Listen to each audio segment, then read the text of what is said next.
Fala investidores, beleza? Lucas novamente com vocês. Nesse vídeo vamos falar um pouquinho do fundo imobiliário RZTR11, um fundo imobiliário que investe em fazendas. Então é um fundo realmente diferenciado, interessante e que, pelo menos na minha opinião, vale muito a pena você tirar um tempinho para estudar e, quem sabe, investir. Suas principais fontes de renda é justamente o arrendamento que ele faz dessas fazendas e também das vendas que ele realiza dessas fazendas. Então vamos analisar aqui o fundo de modo geral, vamos aproveitar também e analisar o seu último relatório gerencial que saiu há pouco tempo atrás e vamos ver se realmente é um fundo interessante para se investir. Sempre lembrando que o vídeo não é recomendação nem de compra e nem de venda de nenhum ativo. Então, sem mais enrolação, vamos lá. O RZTR11 atualmente está custando aqui R$ 85,30. Seu dividend yield dos últimos 12 meses está de 13,54% e seu P sobre VP está de 0,87. Além disso, o fundo apresenta uma liquidez média diária superior a 3 milhões. Se descermos um pouquinho aqui, podemos ver a cotação do RZTR11 durante esses últimos anos. Então, deixa eu colocar aqui na cotação padrão e também colocar aqui nos últimos 5 anos. Vocês podem notar que o preço atual do fundo está numa região de mínimas. Durante muito tempo, ele ficou acima aqui dos R$ 95, R$ 100 aproximadamente. Ocorreu essa queda aqui no final de 2023, porém logo após o fundo ele se recuperou bastante, valorizando bastante, como vocês podem notar. Saiu aqui dos R$ 80 e atingiu aqui a sua mínima, próximo dos R$ 108.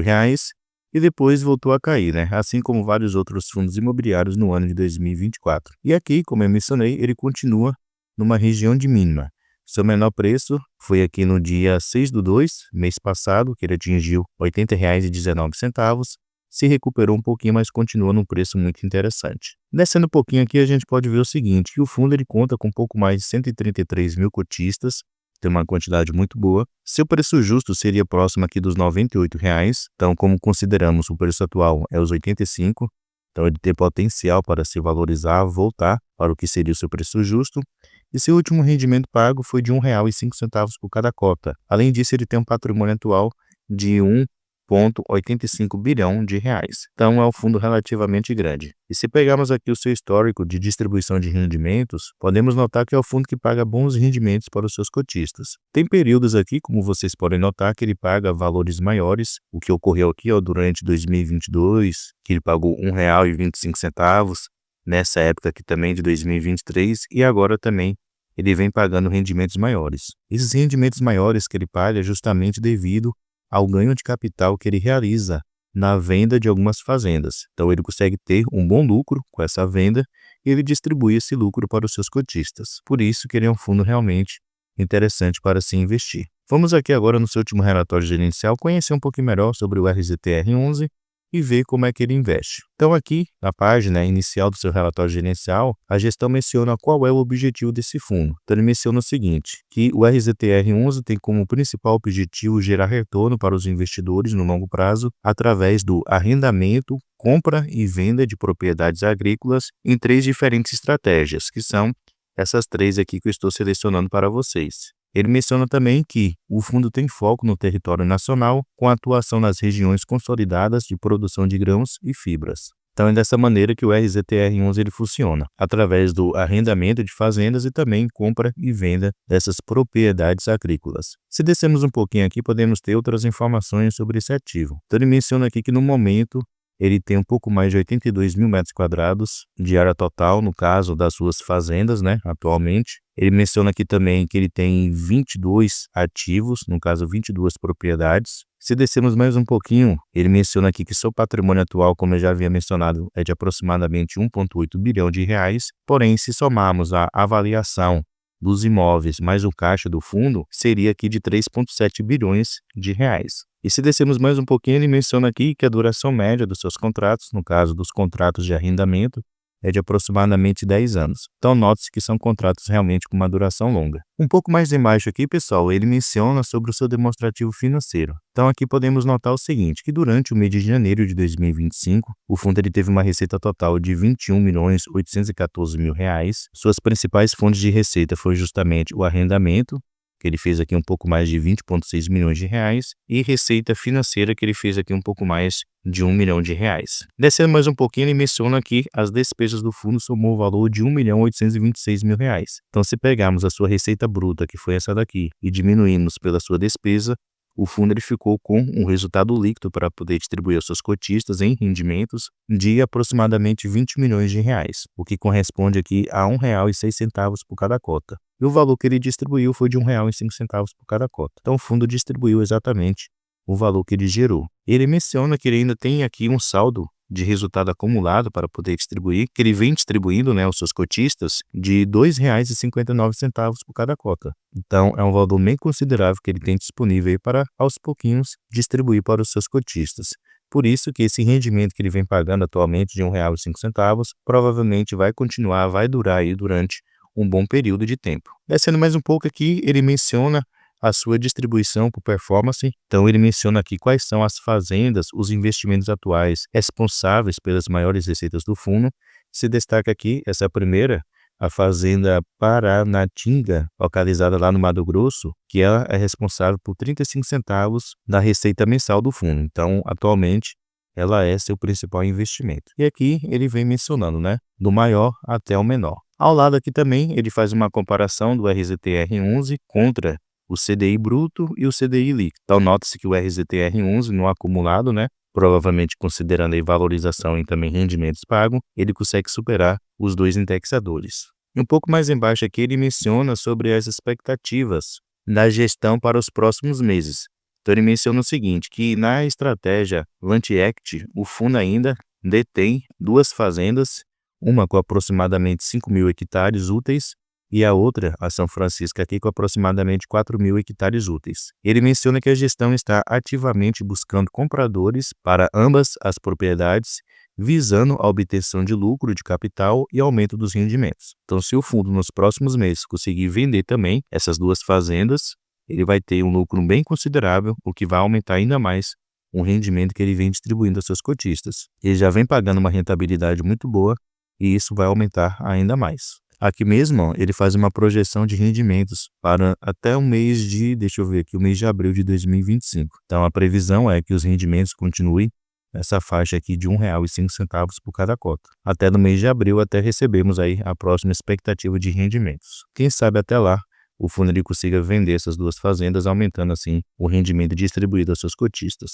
Descendo um pouquinho aqui, pessoal, ele explica melhor como é que está distribuído os seus investimentos. Então, como eu havia mencionado lá no início, ele usa 3 estratégias e aqui ele menciona a porcentagem investida em cada um deles. Então, primeiramente, ele menciona o caixa que ele tem atualmente, que está aqui de 6%, sendo que o seu alvo é ter apenas 3%. Essa é a primeira estratégia que atualmente ele usa. Atualmente, ele tem aqui 27% de patrimônio investido nela, sendo que seu alvo é ter 35%. Já nessa segunda estratégia, atualmente ele tem 51% do seu patrimônio investido nele, sendo que seu objetivo é ter 57%. E nessa última, na Land Act, ele tem 16%, sendo que o objetivo é ter apenas 5%. Então, nota-se que ele tem como alvo aumentar a exposição nessas duas primeiras estratégias que ele usa e diminuir nessa daqui que ele tem uma exposição maior, além do que ele queria. E aqui ao lado ele menciona um pouquinho melhor sobre cada uma das estratégias que atualmente ele usa. Então aqui ele menciona que nas duas estratégias, nessas duas aqui, que eu não vou saber pronunciar da maneira correta, então essas duas, ele menciona que as operações têm uma dinâmica muito próxima a uma dívida, uma vez que o fundo adquire o ativo, mas não se beneficia da valorização imobiliária, pois o arrendatário possui uma opção de compra no ativo. E aqui ele menciona os principais riscos envolvidos nesse tipo de operação. Ele também menciona o que a gestão faz para poder mitigar ou, no caso, diminuir os riscos dessa operação. Ele menciona também as vantagens desse tipo de operação. Então, se você tiver um tempinho, leia aqui com mais atenção para que você possa entender cada um desses pontos. E se descermos mais um pouquinho aqui, ele menciona o seguinte sobre essa última estratégia, que é a Land Act. Ele menciona que a gestão opta por adquirir um ativo por entender que o potencial de valorização é alto ou que o preço de aquisição está próximo do valor de mercado. Nesta estratégia, existe o retorno através do contrato de arrendamento ou da valorização imobiliária obtida na venda do ativo. E da mesma maneira, ele menciona aqui os principais riscos envolvidos nesse tipo de operação E um pouco mais embaixo, ele menciona o que a gestão faz para poder diminuir os riscos e também as vantagens de se investir nesse tipo de operação. Então, pelo que deu para entender aqui, nessa última opção que é a Land Act, além do arrendamento, que o fundo ele tem uma receita, né, assim como nas outras estratégias, porém nessa opção aqui, Land Act, o fundo ele tem prioridade para poder vender o ativo. Então ele tenta comprar fazendas com potencial de valorização para depois ele realizar ganho de capital através da venda desses ativos. Então, além do arrendamento, do valor que ele recebe, tem também a questão do ganho de capital que ele pode realizar. Então, realmente é um fundo interessante para você estudar e, quem sabe, investir no decorrer do tempo. E um pouquinho aqui no final, pessoal, ele menciona um pouco mais sobre cada um dos seus ativos, né? Deixa eu diminuir aqui um pouquinho a página para que vocês possam conseguir ver de uma maneira mais correta. Ele menciona cada uma das propriedades que ele tem, são 22 no total, né? Deixa eu só conferir aqui. Realmente 22 propriedades, fazendas, que atualmente ele menciona a localização dessa fazenda, a área total remanescente por hectare. Também ele menciona aqui a área que atualmente está com plantio. Ele menciona a cultura que é feita nessas fazendas, a sua tese de investimento que ele usa em cada uma dessas fazendas, então é bom você entender a tese de investimento. Ele menciona também o valor de aquisição de cada uma delas, o saldo remanescente, o valor por hectare, se o fundo ele tem a opção ou não de compra, quem é o arrendatário dessa fazenda. Ele menciona aqui também com respeito às taxas, e no final ele menciona o vencimento desse contrato de arrendamento. Então nota-se que são contratos aqui, na sua grande maioria, longos, né? Vão vencer aqui em 2034, 2036, 2032, assim por diante. Então são contratos aí que nos traz uma certa tranquilidade. Então, pessoal, é dessa maneira que funciona aí o Fundo Imobiliário RZTR11. Um fundo que seu objetivo é justamente investir em fazendas, comprar fazendas, para que ele possa arrendar para eventuais empresas e também ele pode ganhar futuramente com a valorização desses ativos. Se a fazenda se valorizar, ele tem a opção aí de poder vender futuramente, realizando um bom ganho de capital. E um pouquinho mais no final aqui, ele também menciona mais alguns detalhes sobre cada uma das fazendas que atualmente ele tem. Ele traz aqui até algumas imagens, né, para que a gente possa ter uma noção aí da localização, do plantio, entre outras informações que talvez sejam relevantes aí para quem quer investir nesse fundo imobiliário. Então, como eu mencionei, é realmente uma opção interessante. Eu pessoalmente invisto nesse fundo, gosto muito da sua tese de investimento. Investir em terra sempre é um negócio muito bom. Então é um fundo que eu particularmente gosto bastante e aconselho vocês a poder estudar esse ativo, especialmente aí quem não investe, tire um tempinho para poder estudar, ver como é que ele funciona, procure aí mais vídeos no YouTube que podem lhe ajudar a tomar uma boa decisão se esse fundo se encaixa ou não nos seus critérios de investimento, beleza? Pessoal, muito obrigado pela sua atenção e até a próxima.